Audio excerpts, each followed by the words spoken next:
Oh, good morning, good morning, good morning. It is me, Kenny Polcari, your host of the party. Today is Thursday, May 25th, 2023. And what is happening today? Well, there's a lot happening today, right? A lot of it not happening, though, in Washington, as many of the congressmen and congresswomen are deciding to leave town in droves because of Memorial Day weekend. Anyway, there is still no deal. And I guess Congress is not so worried if they're all walking out the door, but we'll hear more about that, I'm sure, all day long. The Democrats want to freeze spending at current levels. The problem is it's a moving target. We don't know what current levels are.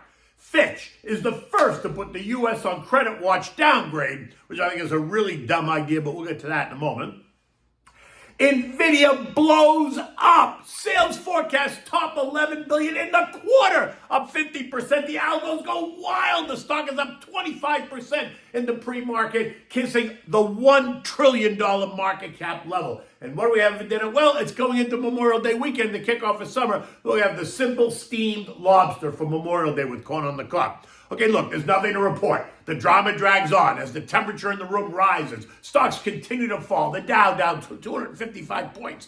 The S&P lower by 30. The NASDAQ off by 76. The Russell down 20. And the transports getting hit the worst, down 211 points or 1.5%. The Dems are offering to freeze spending at current levels, while the GOP wants to cut them to 2022 levels. So the first question that comes to mind is, what are we really talking about? In 2022, we apparently spent $6.7 trillion when we only took in $4.89 trillion in revenues, resulting in a $1.375 trillion deficit. Current CBO projections for 2023 already show a $1.5 trillion deficit, and it's only June. And that's up from February's estimate of $1.4 trillion. And it's already above what we spent in 2022. So here you see how this keeps creeping up. So what are we really freezing? We've already pierced the 2022 deficit, and we'll clearly end up with a bigger deficit by the time the new year comes. So what number are the Dems proposing to spend? They want to hold spending at the current 2023 levels, and we don't even know what those levels are. Now, do you understand how ridiculous this is versus pinning it to a number that we know, which is 2022? Apparently, Fitch Rating Services sees the ridiculousness in this, or at least they're trying to be the first one. They want to beat out Moody's and S&P, right? They want to beat them to the punch. Overnight, they put the U.S. credit rating at risk of a downgrade because of the antics taking place in D.C., saying that they are concerned that an agreement will not be reached and that the U.S. will not be able to pay our bills, which is ridiculous. But they hedge this bet by saying, while they expect a resolution, there is a risk that we won't get one. Again, it's ridiculous. We're not defaulting. In addition to all this, that X date that Janet's been pushing is not set in stone, and I've been telling you that. The June 1st date that Janet's been holding over our heads isn't real. Our friends at Goldman Sachs telling us that it could be more like June 8th, while others are suggesting June 15th and beyond. Janet now saying that she's going to have more transparency on what that X date really is later on. When is later on, I'm not really sure. But this didn't stop Fitch from raising the flag, as if we needed them to raise the flag. Now, just to be clear, of the three ratings agencies, Fitch is not considered to be the valedictorian in the group. So what does the credit watch really mean? To me, absolutely nothing, other than it grabs the headlines for a day and it has the media discussing it all as if it's the end of the world. But I do expect that pretty soon we're going to hear from Moody's and S&P at any moment, right? Just so they look like they're paying attention to what's going on. But keep in mind, it was these same three credit agencies that were at the center of the 2007-2009 great financial crisis. They were the ones that kept giving AAA ratings to all of the crap, right? Those subprime loan bullshit that the big investment banks on Wall Street were creating. And why? Oh boy, because the big banks paid the agencies for the ratings. So the agencies were conflicted. If they didn't give them the best ratings, then the street would go elsewhere. They rated them all AAA without ever really understanding what was in them, clearly, right? And they got paid a lot of money. It doesn't get any more complicated than that. Do I need to remind you what happened next? I don't think I do. All you have to do is go back and remember. In any event, a warning does nothing other than to create more angst for the markets while attempting to put pressure on Congress, which apparently it's not doing because they're all leaving. I'm not even sure how that's working out, right? Because they're all leaving now they're all leaving D.C. in droves for the long weekend because it's Memorial Day weekend and they need to get home to celebrate. Debt ceiling? Don't be ridiculous. They have a barbecue to get to. The crisis will be here when they return on June 5th. Okay, do you see that? They aren't even coming back until June 5th, so they don't seem to be concerned about a June 1st deadline, X date, blow up, nothing. They're coming back on June 5th, come hella high water, don't worry about it. But let's move on. Let's move on to something much more interesting. Did you see what happened after the bell last night?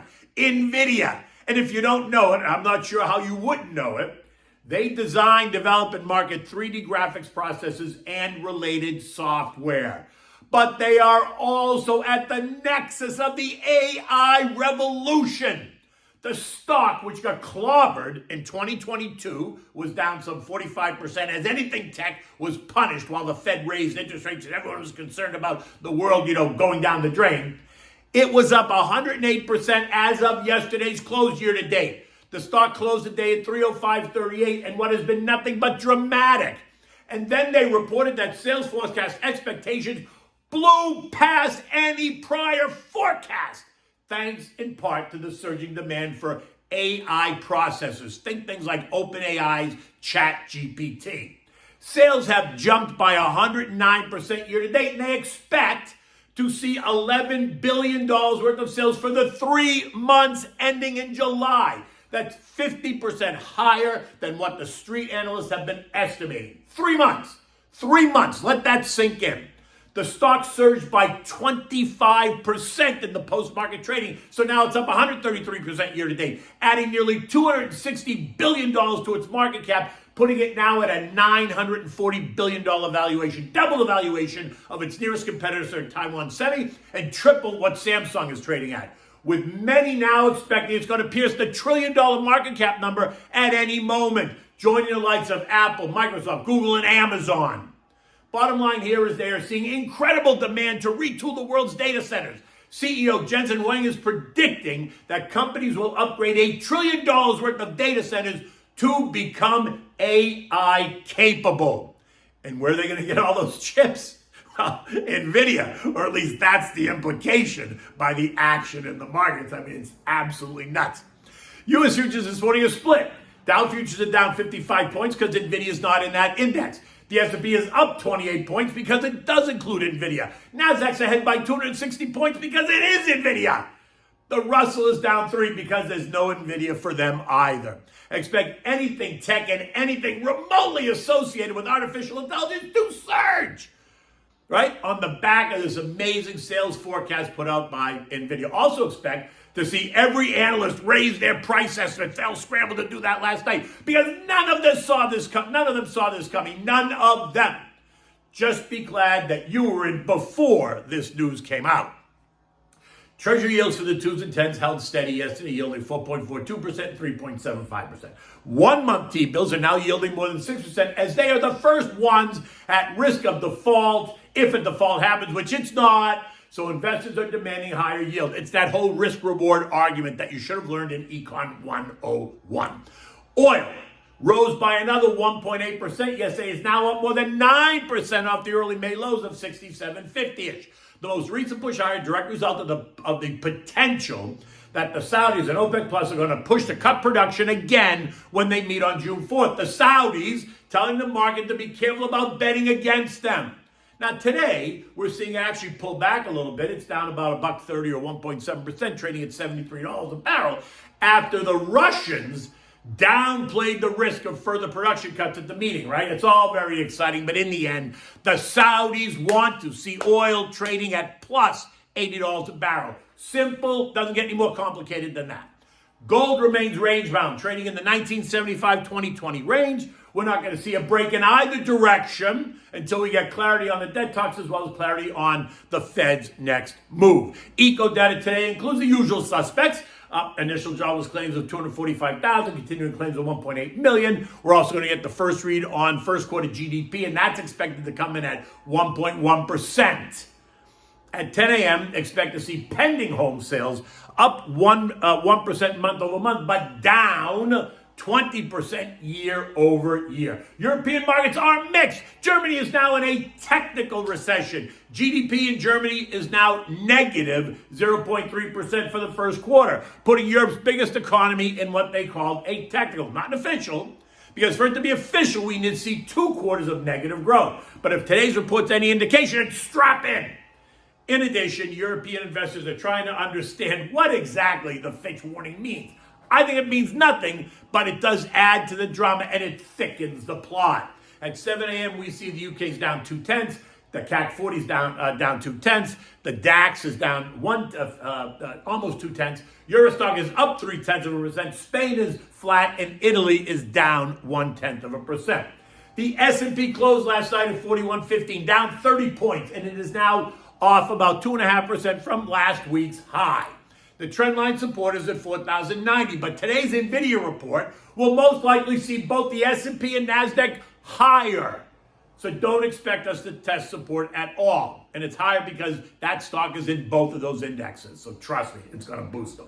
We remain in the 4,090, 4,200 trading range and won't break either way until we either get a default, which is not happening, or make a deal. The extent of any move will be determined by what the deal actually is. What kind of spending cuts will we get, if any?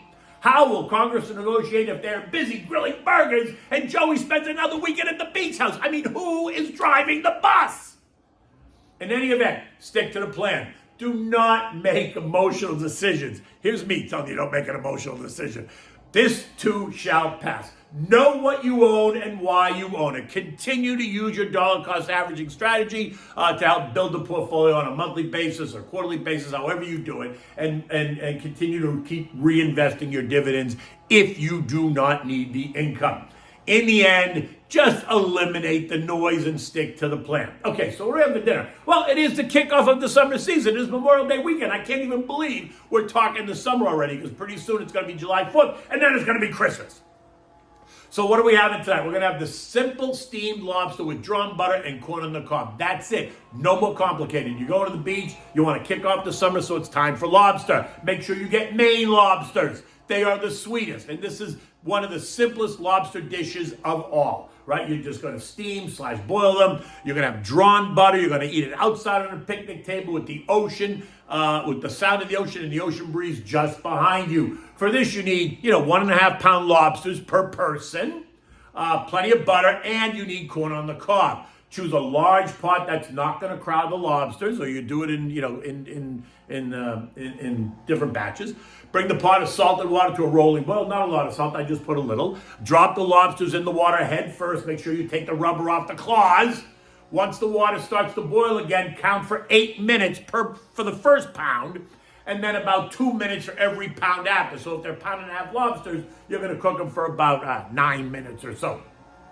In the meantime, melt the butter, place it in the bowls that you're going to share on the table. Once the lobsters are done, remove and present them on a large platter. Allow the guests to help themselves. Have the nutcrackers on the table to help you crack the claws to open to get the meat out. Separate the tail from the body and remove the fins. And then use your thumb and push the tail meat out to enjoy it. Have the corn on the cob ready. Also boil that. You put a little bit of milk and sugar in the water. Boil the corn on the cob. Once it's boiled, take it out. Just put it on the platter next to the lobsters. It doesn't get any easier than that. And you can use this for your Memorial Day barbecue, right? So on the table, besides the lobsters and the corn on the cob, you're going to have your burgers, your hot dogs, maybe your Italian sweet sausages or hot sausages if that's what you want. Tomorrow I'll give you the sausage and pepper recipe. Until then, take good care.